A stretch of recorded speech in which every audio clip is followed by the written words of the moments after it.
All right, let's have some fun. We are back in the film lab talking college football playoff. First game out of the chute Friday night. Should be an absolute masterpiece of a matchup. It is Alabama traveling to Norman to take on the Oklahoma Sooners. If you recall, last week I talked about the Alabama offense and what they need to do against his Oklahoma defense. Well, let's flip it this week.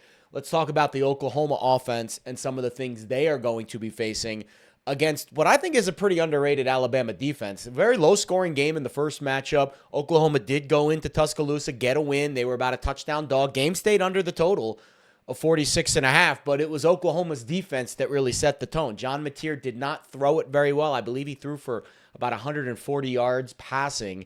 It was his legs, really, that were the factor in the game offensively. And, of course, the pick six, which really set the tone and I think made Bama chase the game, which anytime you're in a tight, low-scoring game, you fall behind against a good Oklahoma defense, it's going to be tough. In this particular matchup, I'm a little concerned about John Mateer.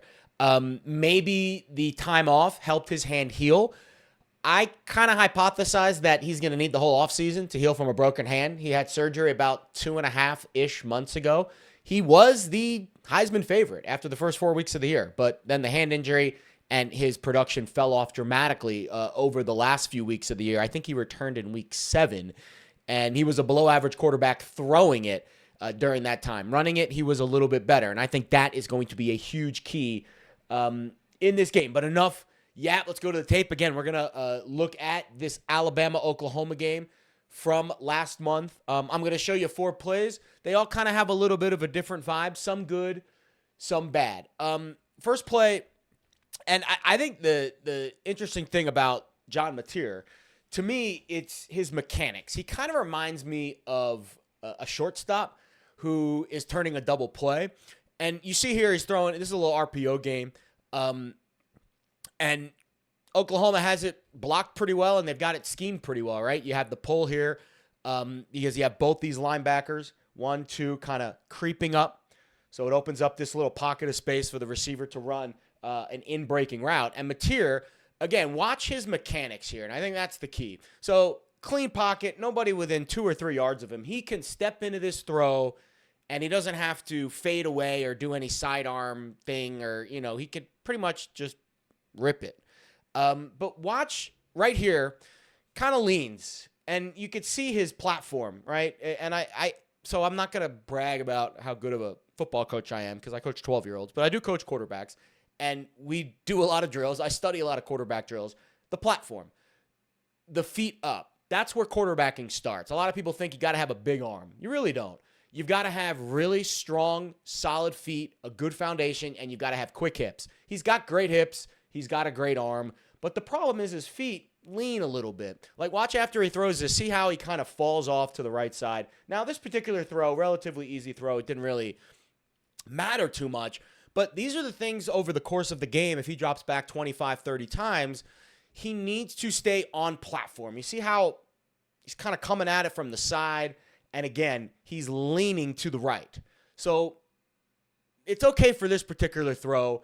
But for a guy who's 6 feet tall, I think he might be 6'1", you want to get your arm slot as high as possible. You do not want to drop your arm 3/4 or even almost 2/3 because this safety, Bray Hubbard, can easily pop into this little window and knock this ball down. In fact, he almost gets it. I mean, look how close Hubbard is to knocking this down.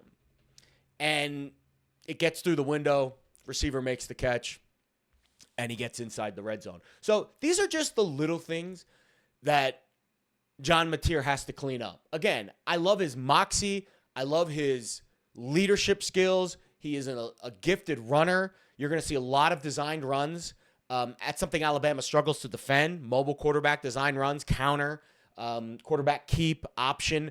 But the mechanics for John Mateer sometimes can be a little bit off, and it might cost him in a big spot with an off-target throw. Speaking of his overall delivery and way he goes through his progressions, John Mateer can be a little bit of a gunslinger here. So this is, again, Bama loves to run a lot of zone coverage. In this particular case, you're going to see this linebacker drop into a hook curl spot, and Oklahoma's going to run a basic hook with a flat. This is a very basic read. And John Mateer is going to be reading this defender. If this defender drops into this hook curl spot, you're going to hit the speed out. If this defender jumps the speed out, well, then this window of space will be open right here, and John Mateer is going to put the ball right into this window. The problem is this linebacker is reading John Mateer's eyes the entire way, and he goes right into the window where Mateer wants to throw, right? Defender jumps the speed out, so here comes the hook curl coming underneath. But I think this is Justin Jefferson, the outside linebacker for Alabama. Reads Mateer's eyes and almost makes the pick six. Frankly, if he makes this play, and he probably should have, this game is very, very different. Watch it from the tight. You'll see Jefferson here read the eyes all the way and just jump the route. Like, he is right in there. Mateer's eyes are right here, and Jefferson is bailing on his responsibilities. Actually, his responsibility probably is to read Mateer's eyes and jump into the hook curl. And, I mean, honestly, it's a gift wrapped pick six. A little bit outside, but that's why he probably plays linebacker. All right, so I've shown you a couple blemishes on John Mateer's card, his report card. Let's show you his most positive quality, the quality that I think is going to be the reason why I'm kind of leaning towards Oklahoma to win the game. So this is quarterback counter.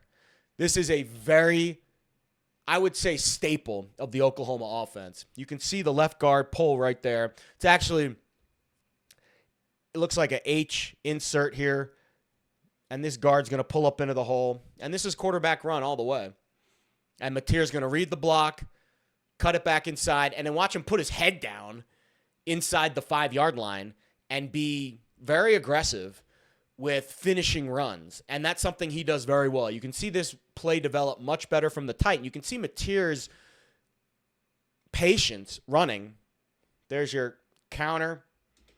And actually, the tight end doesn't block anyone here. He kind of whiffs on his responsibility. I think he's supposed to come up in the hole and probably, actually, my guess is, and I'm just guessing, I'm not in the room, I don't know what the play call is, probably should have peeled back inside and blocked the inside linebacker, but he kind of gets caught up in the wash. But Justin Jefferson should be making this tackle. Really nice job by this lineman, pushing Jefferson out of the play. Safety overruns it, and then has to peel back.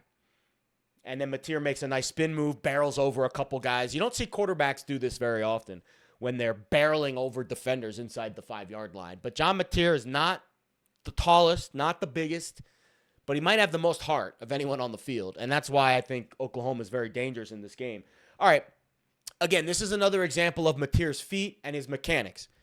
I don't know if this was a design rollout, but Mateer, to me, so at this point in the progression, or whatever this play was, the pressure is not an issue here. Like, he's got a dump off here, and he's got, it looks like a hook route coming up into this zone window. So Mateer has plenty of time to step up, set his feet, and deliver a strike.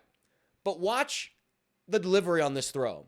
I mean, it's like he's coming like completely across his body, and he has no platform. Watch how wide his feet are when he makes this throw. I mean, he is just completely swinging open, coming across his body and chucking it. This is almost like sidearm.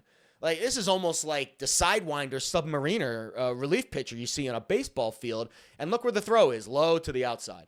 So you'll see a lot of arm side misses from Mateer when he doesn't have his feet set, right? We showed you that play early on in the film study where he was kind of leaning a little bit.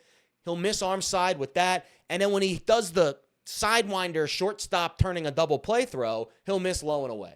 And I think these are just the things that John Mateer has to clean up. Because when you're in a playoff game against an Alabama defense that I think is very disciplined and very talented on the outside, you need to make all of the throws. You're not going to win a lot of college football games where you throw for 150 yards.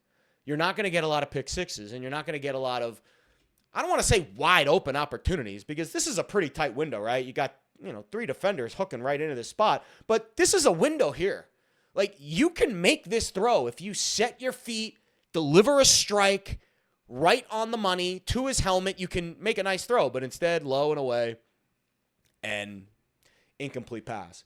So, to me, these are the things that John Mateer has to clean up if Alabama's going to win this game.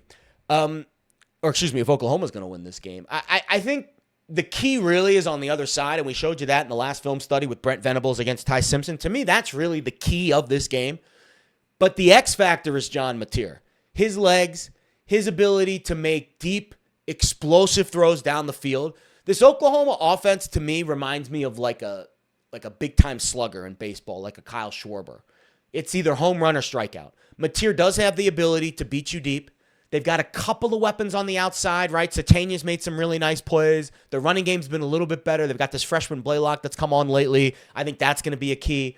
But then you see a lot of those strikeouts, right? Mateer off-platform missing throws. Mateer almost throwing a pick because he's staring down a hook curl into a zone coverage window.